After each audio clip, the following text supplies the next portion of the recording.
प्रिय छात्रों नमस्कार। तो दोस्तों जैसा कि आप जानते हो कि आपने थंबनेल में समझ ही लिया होगा, आज हम लोग किस टॉपिक को पढ़ने वाले हैं। तो दोस्तों हम क्या पढ़ेंगे? प्रकाश का परावर्तन। जी हाँ दोस्तों, मैं आपको ऐसा पढ़ाऊंगा प्रकाश का परावर्तन दोस्तों सीधा दिमाग में होगा, ठीक, आप कभी भी भूलेंगे नहीं। तो चलिए दोस्तों सबसे पहले हम लोग जान लेते हैं कि इनकी परिभाषा होती क्या है। देखिए दोस्तों, आप परिभाषा बता सकते हैं कि जब प्रकाश की किरणें किसी चिकने तल पर पड़ता है तो वह टकराकर प्रकाश की किरणें उसी माध्यम क्या होती हैं? परावर्तित हो जाती हैं, यानी दोस्तों उसी माध्यम क्या हो जाती हैं?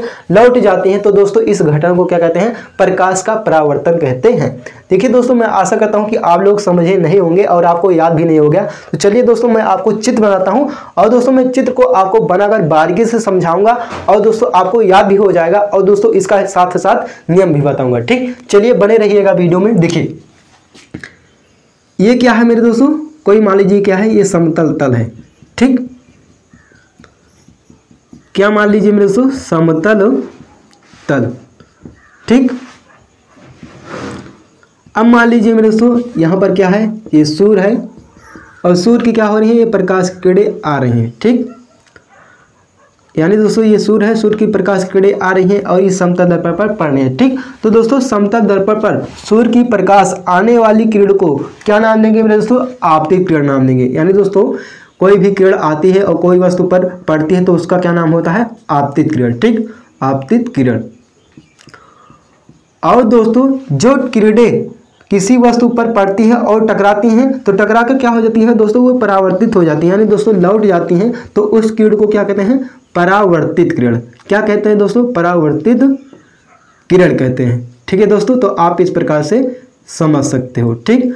मेरे दोस्तों आपको परिभाषा में क्या बताना है कि जब प्रकाश की किरणें किसी चिकने तल पर या किसी समतल तल पर आपतित होती हैं तो टकराकर उसी माध्यम में परावर्तित हो जाती हैं। तो इस घटना को क्या कहते हैं मेरे दोस्तों? प्रकाश का परावर्तन कहते हैं, ठीक दोस्तों।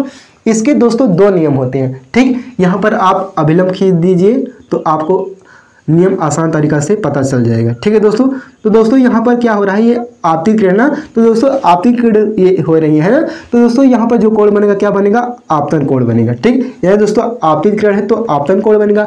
ये क्या है? परावर्तित किरण है, तो दोस्तों परावर्तित किरण है तो ये कौन सा कोण बनेगा? परावर्तन कोण बनेगा, ठीक। यानी दोस्तों आपतन कोण को I से प्रदर्शित करते हैं और परावर्तन कोण को स्मॉल r से प्रदर्शित करते हैं, ठीक। तो ये आप लोग ध्यान रखिएगा, ठीक। देखिए दोस्तों इसका पहला नियम क्या होता है? दोस्तों पहला नियम होता है कि आपतन कोण, परावर्तन कोण और अभिलंब तीनों एक ही क्या होते हैं? तल में स्थित होते हैं। मैंने क्या बताया मेरे दोस्तों? जो आपतन कोण होता है I और जो दोस्तों परावर्तन कोण होता है और दोस्तों जो अभिलंब होता है, ये क्या होता है दोस्तों? तीनों एक ही तल में क्या होते हैं? स्थित होते हैं। यानी दोस्तों तीनों एक ही बिंदु पर स्थित होते हैं। यहाँ पर देखिए, यहाँ पर क्या है? ये बिंदु ना, तो तीनों क्या है भैया? एक ही बिंदु से, तो मतलब ये तीन जो किरणें हैं ये अभिलंब खिंचा हुआ क्या है? तीनों ही एक ही बिंदु पर क्या है? मिल रहे हैं। तो वही मैंने आपको बताया कि दोस्तों जो आपतन कोण है I है और परावर्तन कोण है और क्या है? ये अभिलंब है बीच वाला, क्या है? तीनों क्या है? एक ही बिंदु पर स्थित है, या आप कह सकते हो तीनों एक ही तल में स्थित है, ठीक। अब देखिए दोस्तों दूसरा नियम क्या होता है?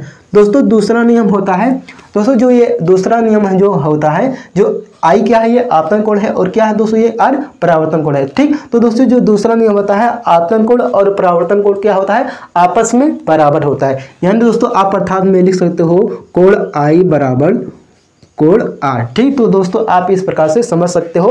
ये पॉइंट काफी ज्यादा इंपॉर्टेंट है और दोस्तों आपकी परीक्षा में पूछा भी जा सकता है, ठीक। तो चलिए फिर मिलते हैं किसी नेक्स्ट वीडियो में। तब तक के लिए मेरे दोस्तों वीडियो को लाइक, चैनल को सब्सक्राइब जरूर कीजिएगा, ठीक। चलिए फिर मिलते हैं, ठीक।